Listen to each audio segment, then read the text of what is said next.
সুপ্রিয় শিক্ষার্থী বন্ধুরা, আজকে অনলাইন ক্লাসে আমাদের বিষয় হচ্ছে ফিন্যান্স ও ব্যাংকিং নবম দশম শ্রেণী, আর অধ্যায় অষ্টমের মুদ্রা, ব্যাংক ও ব্যাংকিং। তাহলে শিক্ষার্থী বন্ধুরা, আজকে আমাদের পঠিত বিষয় মুদ্রা, ব্যাংক ও ব্যাংকিং। তাহলে চলো আমরা ব্যাংক ও ব্যাংকিং নিয়ে আলোচনা করি। আজকের আলোচ্য বিষয় মুদ্রা ও তার ইতিহাস। মানব সৃষ্টি ও সভ্যতার বিবর্তনের সাথে সাথে মানুষের প্রয়োজন, কর্মকাণ্ড এবং সামাজিক বন্ধনের পরিধি প্রসার লাভ করতে থাকে। প্রথমে মানুষের চাহিদা ছিল খুব সীমিত এবং পরস্পরের মধ্যে তার প্রয়োজনের অতিরিক্ত দ্রব্যাদি বিনিময়ের মাধ্যমে নিজের চাহিদা নির্বাহ করত। দ্রব্যের বিনিময়ে দ্রব্য, এই প্রথাটি বিনিময় প্রথা, বাটার সিস্টেম হিসাবে পরিচিত। পর্যায়ক্রমে মানুষের জ্ঞান ও প্রসার এবং বুদ্ধির পরিধি বাড়ার সাথে সাথে মানুষের কর্মকাণ্ড, বিশেষভাবে বিনিময় কর্মকাণ্ডের সাথে প্রসার ঘটতে থাকে এবং সাথে সাথে মানুষের দৈনন্দিন চাহিদা বৃদ্ধি ঘটার কারণে, যার পিছনে ঘোড়ার গাড়ি, নৌকা, পরবর্তীতে জাহাজের অবদান অসামান্য। যোগাযোগের অসুবিধা দূর হওয়ার সাথে সাথে ভৌগোলিক বিভিন্ন অবস্থান থেকে প্রয়োজন মতো দ্রব্যাদি সংগ্রহের চেষ্টা বৃদ্ধি পেতে থাকে। অব্যাহতভাবে গ্রাম থেকে গ্রামে, শহর থেকে গ্রামে এবং দেশ থেকে দেশান্তরে নিজেদের মধ্যে যোগাযোগ বৃদ্ধি, দ্রব্য বিনিময় প্রথা ক্ষেত্রে একটি বিনিময় মাধ্যম প্রয়োজনীয়তা প্রবলভাবে অনুভব হতে থাকে। বিনিময়ের মাধ্যমে ছাড়াও সঞ্চয়ের ভাণ্ডার এবং মূল্যের পরিমাপক হিসেবে মুদ্রার প্রয়োজনীয়তা মুদ্রার সৃষ্টিতে ব্যাপক ভূমিকা রাখে। মুদ্রার ইতিহাস খুবই বিচিত্র। ইতিহাস থেকে দেখা যায় বিভিন্ন সময়ে বিভিন্ন আকার এবং প্রকৃতির মুদ্রা বিভিন্ন দেশে ব্যবহৃত হতে থাকে। বিনিময়ের মাধ্যমে মুদ্রা হিসাবে বিভিন্ন সময়ে কড়ি, হাঙ্গরের দাঁত, হাতির দাঁত, পাথর, ঝিনুক, পোড়ামাটি, তামা, রূপা ও সোনার ব্যবহার লক্ষ্য করা যায়। ব্যবহারের দিক থেকে স্থানান্তর, বহন এবং অন্যান্য প্রয়োজনের কারণে ধাতব মুদ্রার ব্যবহার বেশি দিন স্থায়িত্ব লাভ করতে পারেনি। পৃথিবীর জনসংখ্যা বৃদ্ধির সাথে সাথে ধাতব মুদ্রা ব্যবহার বৃদ্ধি পাওয়ার কারণে ধাতব পদার্থের সরবরাহ ঘাটতি দেখা দেয়। তাছাড়া স্বর্ণ এবং রৌপ্যের অলঙ্কারাদি সহ অসামান্য ব্যবহারের কারণে কাগজি মুদ্রার প্রচলন ঊনবিংশ শতাব্দীতে পরিলক্ষিত হয়। বর্তমানে কাগজি মুদ্রার সাথে সাথে ধাতব মুদ্রার প্রচলন থাকলেও ধাতব মুদ্রার ব্যবহার এখন ক্রমশ সীমিত হয়ে আসছে। কাগজের সহজলভ্যতা, সহজ বহনযোগ্যতা হওয়ায় এবং বর্তমানে বিভিন্ন রকম নিরাপত্তা নিশ্চিত হওয়ায় কাগজি মুদ্রার ব্যাপক প্রচলন লক্ষ্য করা যায়। শিক্ষার্থী বন্ধুরা, মুদ্রা কি? এখন আমাদের এই টপিকটা পাঠ করার পর আমাদের সামনে একটা প্রশ্ন এসে দাঁড়ায়, সেটা হলো মুদ্রা কি। তাহলে চলো আমরা আলোচনা করি এবং বইটি রিড আউট করে জানতে পারবো মুদ্রা কি। কার্যকারিতার ভিত্তিতে মুদ্রা বলতে আমরা বুঝি মুদ্রা একটি বিনিময় মাধ্যম যা সবার নিকট গ্রহণীয় এবং যা মূল্যের পরিমাপক ও সঞ্চয়ের বাহন হিসাবে কাজ করে। এই সংজ্ঞা থেকে আমরা বুঝতে পারি মুদ্রা নিম্নলিখিত কাজগুলো সম্পূর্ণ করে। মুদ্রা নিম্নলিখিত কাজগুলি সম্পূর্ণ করে। বিনিময়ের মাধ্যম হিসাবে কাজ করে, অর্থাৎ যে কোনো লেনদেন করার জন্য মুদ্রার ব্যবহার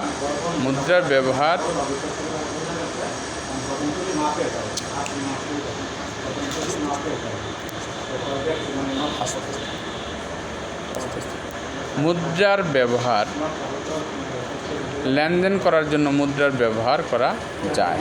যেমন একটি বই কিনতে তুমি টাকা ব্যবহার করো। টাকার অস্তিত্ব না থাকলে তোমার সঞ্চয়ের কাজটি খুবই দুরূহ হয়ে যেত। বিনিময় মাধ্যম হিসাবে কাজ করে, অর্থাৎ যে কোনো লেনদেন করার জন্য মুদ্রা ব্যবহার করা যায়। যেমন একটি বই কিনতে তুমি টাকা ব্যবহার করো, এখানে টাকা বিনিময় মাধ্যম হিসেবে কাজ করে। মুদ্রা এটা সবচেয়ে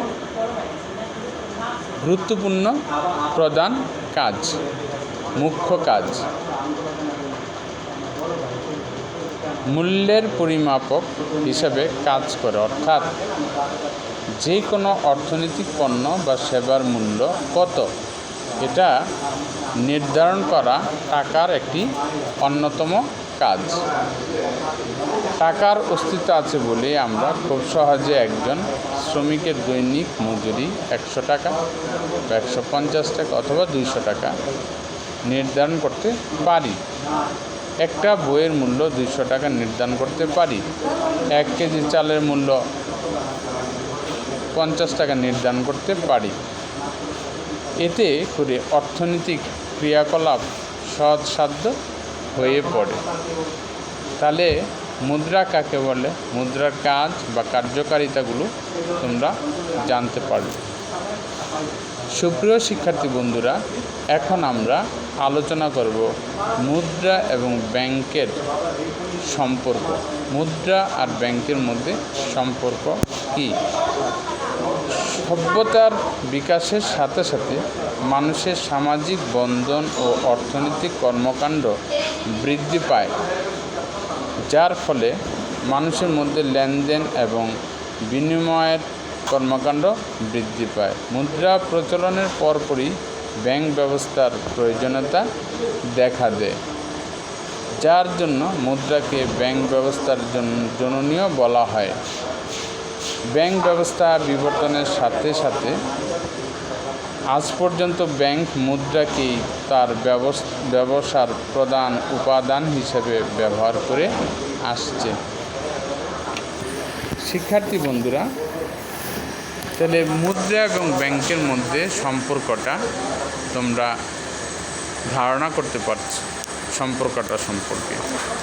মানুষের কাছে থাকা প্রয়োজনের অতিরিক্ত অর্থ তার সঞ্চয় হিসাবে সংগ্রহের মাধ্যমে ব্যাংক তার আমানতের সৃষ্টি করে, যার বিনিময়ের সঞ্চয়কারী একটি সুনির্দিষ্ট সুদ বা মুনাফা পেয়ে থাকে।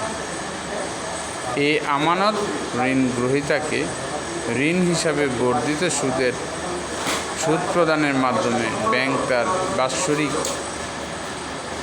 মুনাফা লাভ করে থাকে। মুদ্রা ছাড়া যেমন ব্যাংক চলতে পারে না, অচল, তেমনি ব্যাংক ছাড়া মুদ্রাও সীমিত। ব্যাংক ব্যাংকিং ও ব্যাংকার।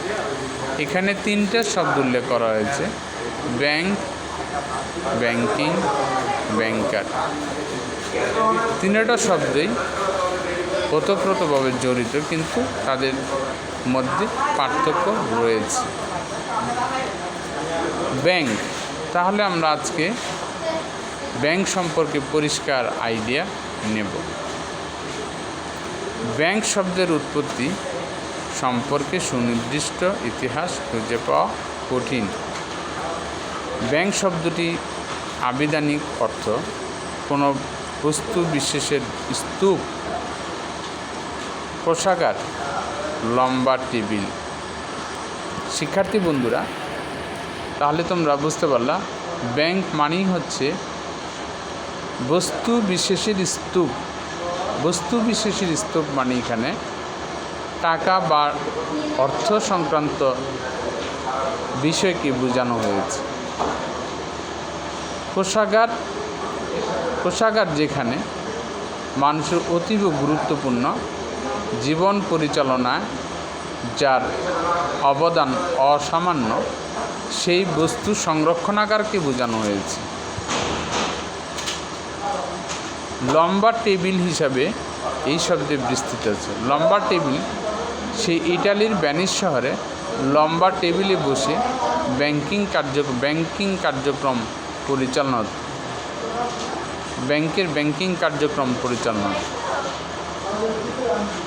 কোনো অর্থনীতিবিদদের মতে প্রাচীন ল্যাটিন শব্দ ব্যাংকিউ, ব্যাংকাস প্রভৃতি শব্দ থেকে ব্যাংক শব্দটির উৎপত্তি হয়েছে। এই মত অনুসারীদের যুক্তি অনুযায়ী ব্যাংক শব্দের ল্যাটিন অর্থ বেঞ্চ, যারা এই শব্দটাকে ধারণ করে, বাহন করে, অথবা বসবার জন্য ব্যবহৃত লম্বা টেবিল, যেখানে বসে তারা আর্থিক লেনদেন কার্যক্রম পরিচালনা করত, যার সম্পর্কে ইতিহাসের পাতায় সমর্থন পাওয়া যায়। আর এই যে কথাগুলো বলা হলো, এই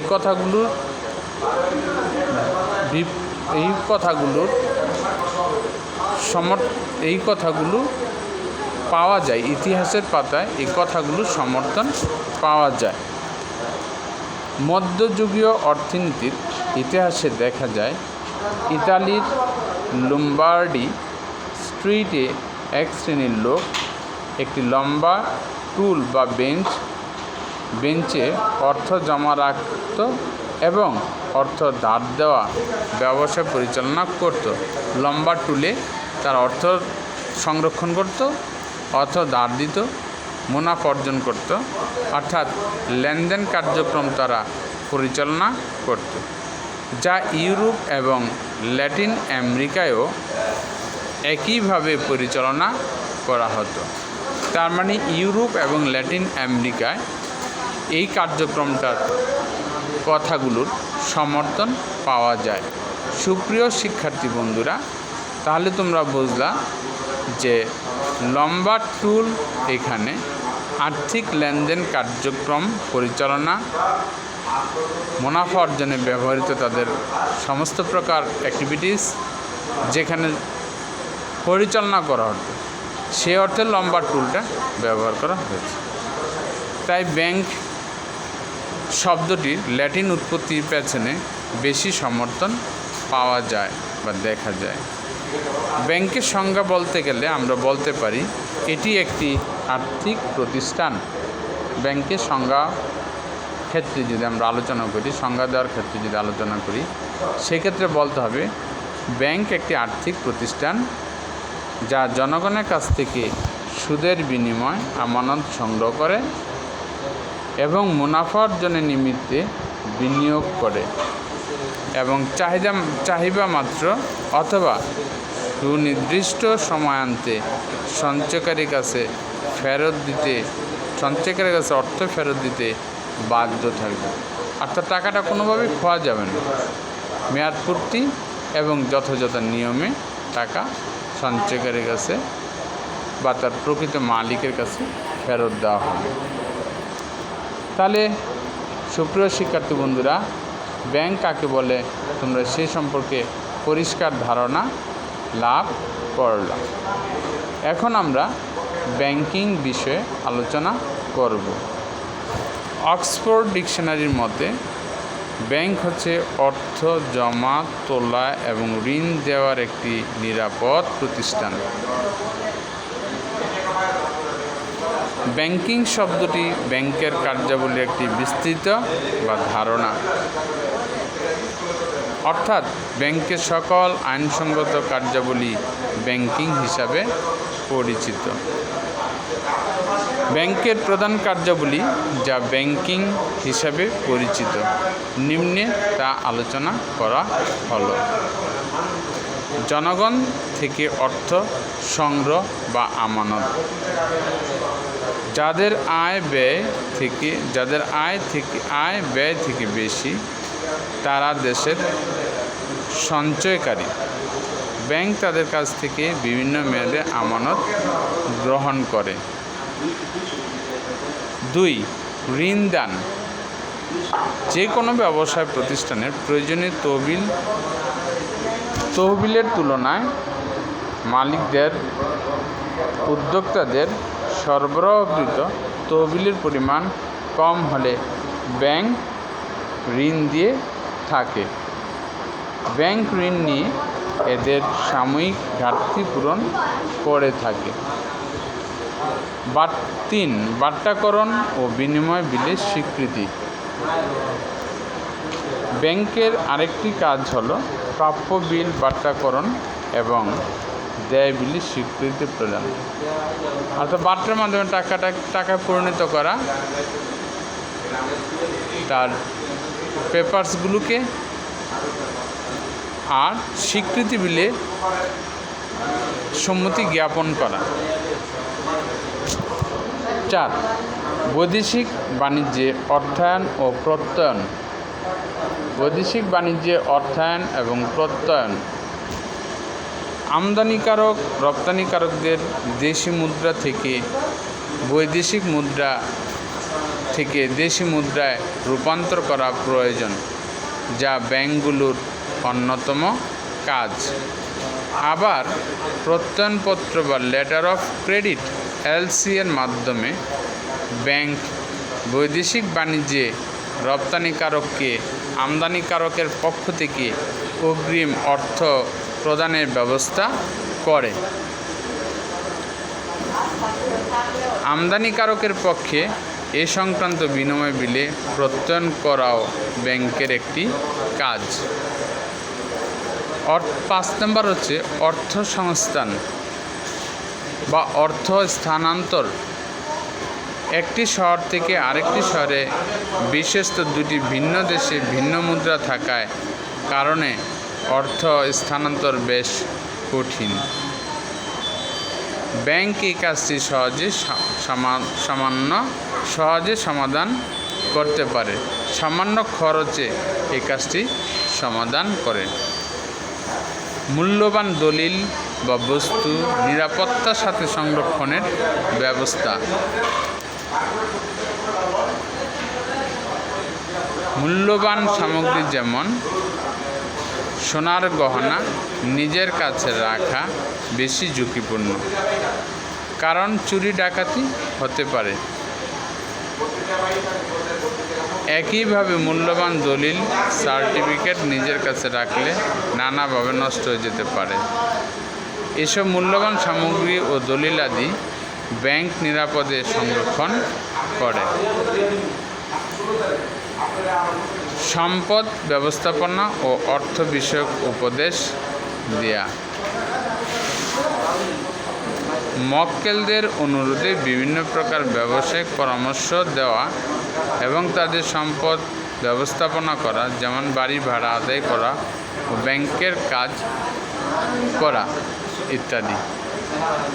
ব্যাংকার, সুপ্রিয় শিক্ষার্থী বন্ধুরা, এখন আমরা ব্যাংকার কারা এই বিষয়ে আমরা আলোচনা করব। ব্যাংকার ব্যাংকিং ব্যবসায় পরিচালনার সাথে সরাসরি যুক্ত ব্যক্তিবর্গকে ব্যাংকার বলা হয়। সুপ্রিয় শিক্ষার্থী বন্ধুরা, ব্যাংক পরিচালনায় বা ব্যাংকের কাজের সাথে যারা সরাসরিভাবে জড়িত, প্রত্যক্ষভাবে জড়িত, তাদেরকে ব্যাংকার বলা হয়। ব্যাংক এবং ব্যাংকার শব্দটি ওতপ্রোতভাবেই জড়িত। ব্যাংক এবং ব্যাংকিং কার্যাবলী ব্যাংকের নিজের পক্ষে পরিচালনা করা সম্ভবপর না হওয়ায় ব্যাংকিং বিষয়ে শিক্ষা এবং প্রশিক্ষণপ্রাপ্ত ব্যক্তিদের দ্বারা ব্যাংকিং ব্যবসা পরিচালিত হতে পারে। ব্যাংকের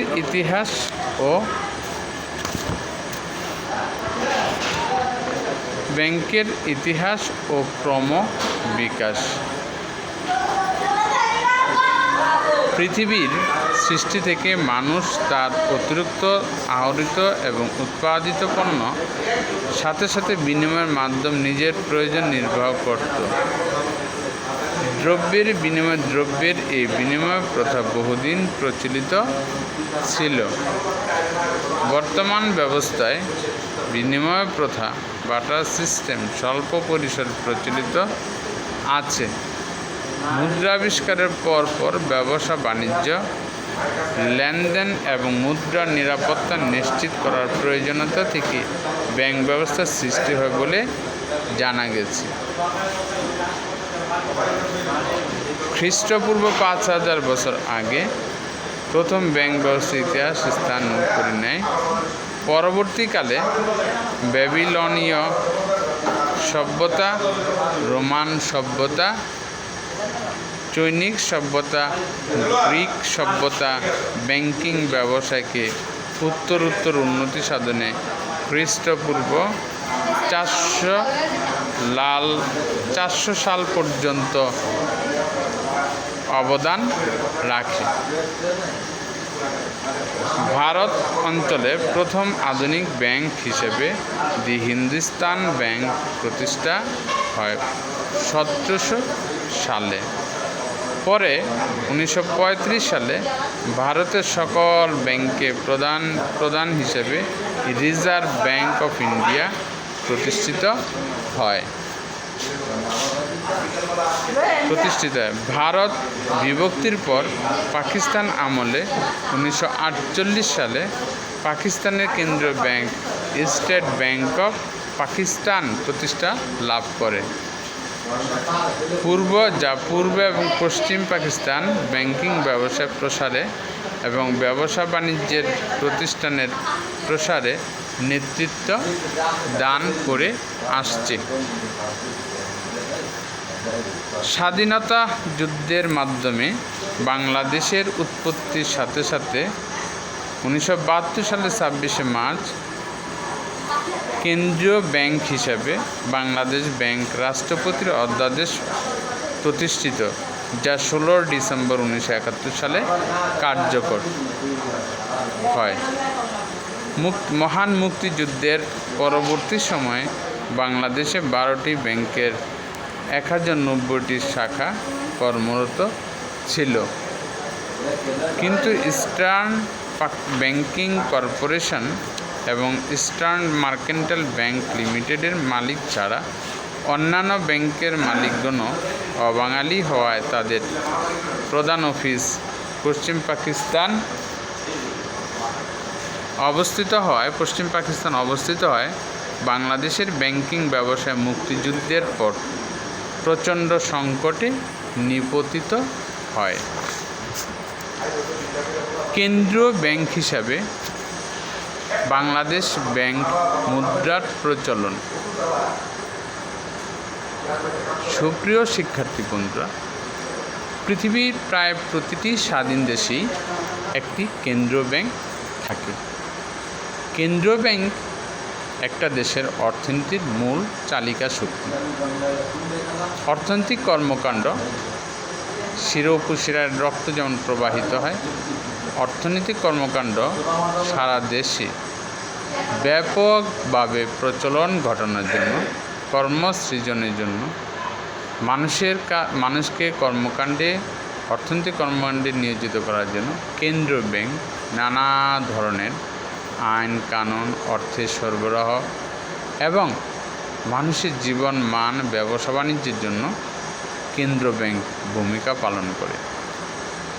বাজারে যে সমস্ত তফসিলি ব্যাংকগুলো ব্যাংকিং ব্যবসার সাথে জড়িত, জনকল্যাণের কার্যক্রমকে, ব্যবসায়িক কার্যক্রমকে গতিশীল করার কাজে ব্যস্ত, সেই সমস্ত ব্যাংকগুলোকে অর্থনৈতিক, লিগ্যাল এবং জনকল্যাণকর বা জনবান্ধবপূর্ণ ব্যাংকিং ব্যবসা পরিচালনার আইন কানুন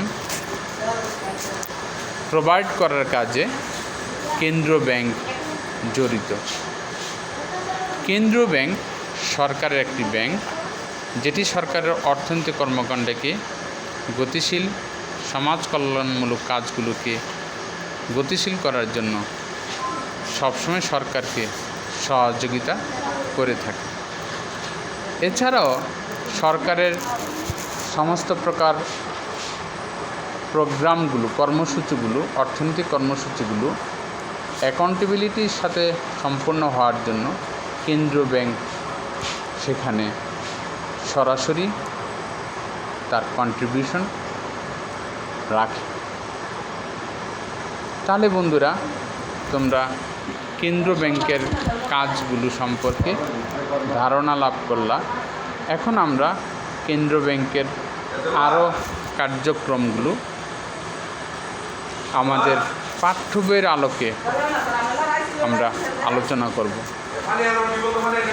কেন্দ্রীয় ব্যাংক হিসাবে বাংলাদেশ ব্যাংক মুদ্রা প্রচলন, ঋণ নিয়ন্ত্রণ এবং ব্যাংকিং ব্যবসার অভিভাবকের দায়িত্ব পালন শুরু করেন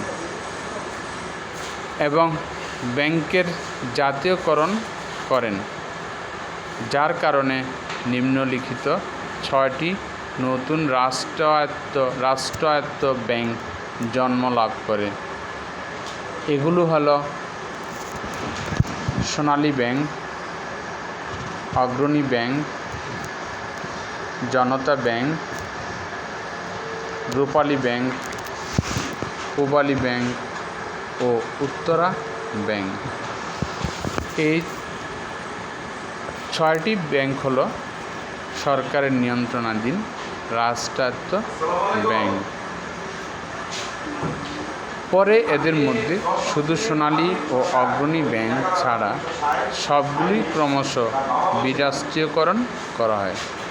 তার মানে 6টি রাষ্ট্রায়ত্ত ব্যাংক ছিল, ধীরে ধীরে এই রাষ্ট্রায়ত্ত ব্যাংকগুলো কমিয়ে সরকার এগুলোকে বিরাষ্ট্রীকরণ করে 2টি রাষ্ট্রায়ত্ত ব্যাংককে আওতায় রেখেছে। একটি হলো অগ্রণী ব্যাংক, অন্যটি হলো সোনালী ব্যাংক।